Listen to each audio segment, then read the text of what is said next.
Hello friends, welcome to ECE Academy. In this lecture, let us understand Lambda based design rules in VLSI for mask layout. Now let us understand what is this lambda. Lambda is just a unit of measurement that we use to draw the layout design diagram. So lambda is a unit of measurement that is used to draw the layout diagram. So in lambda based design rule, all our values and measurements will be in terms of lambda, like 1 lambda, 2 lambda, 3 lambda, and so on. Here, the exact value of lambda is 1 micrometer. Therefore, these rules are also called as micrometer design rules. Since the value of lambda is 1 micrometer, this rule is also known as micrometer design rules.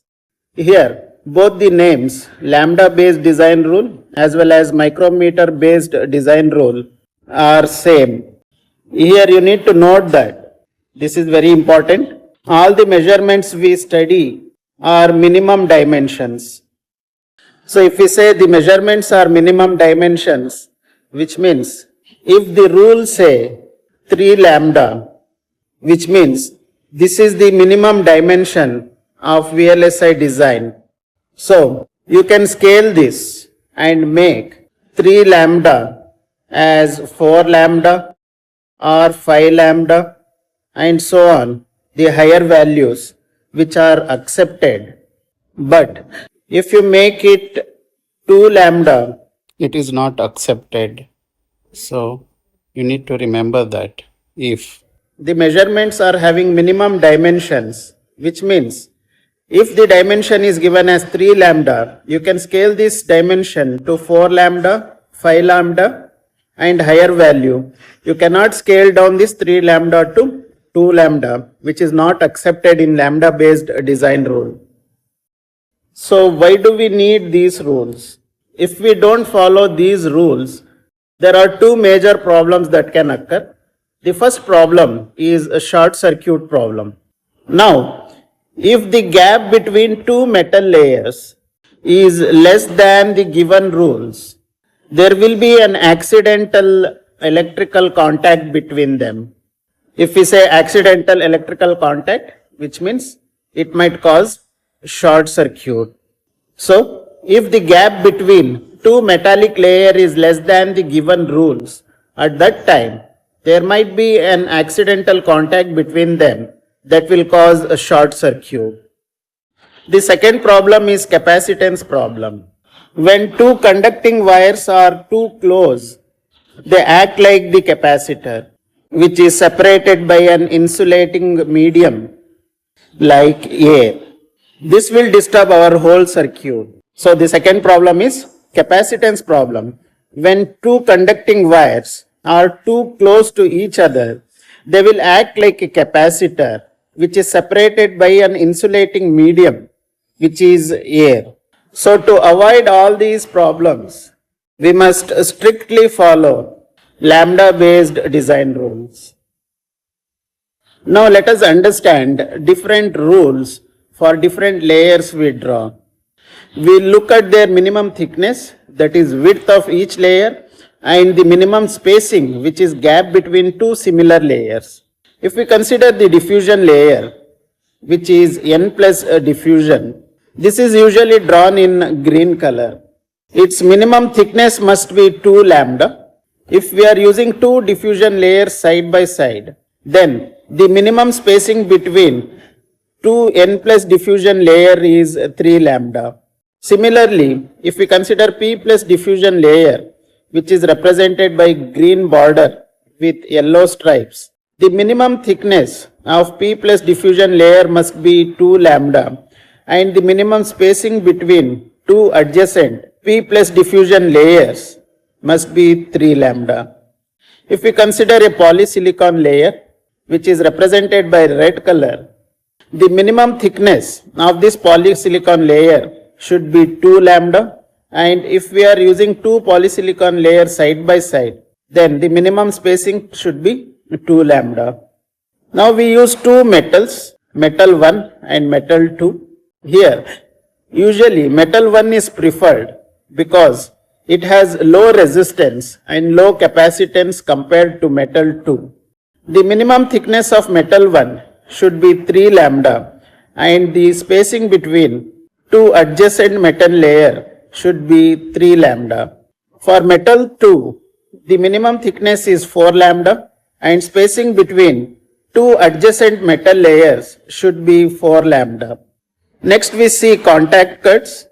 So what is a contact cut?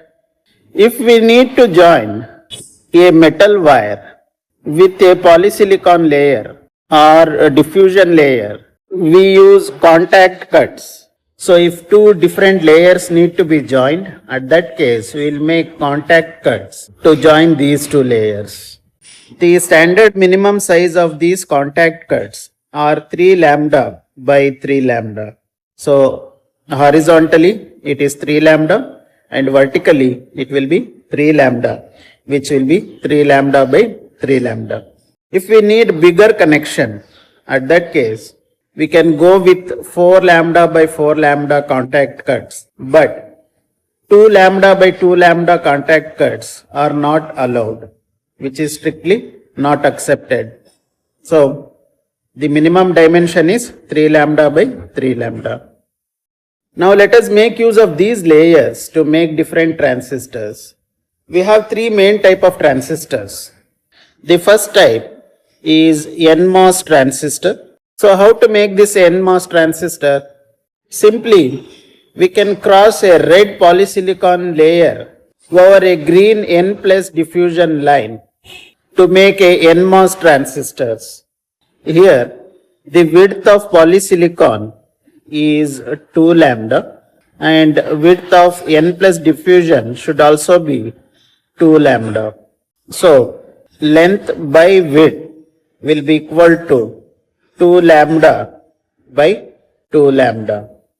The second type of transistor is pMOS transistor. So if we cross a red polysilicon line over a P plus diffusion layer, we will get a pMOS transistor. The width of this polysilicon will be 2 lambda and width of this P plus diffusion layer will also be 2 lambda.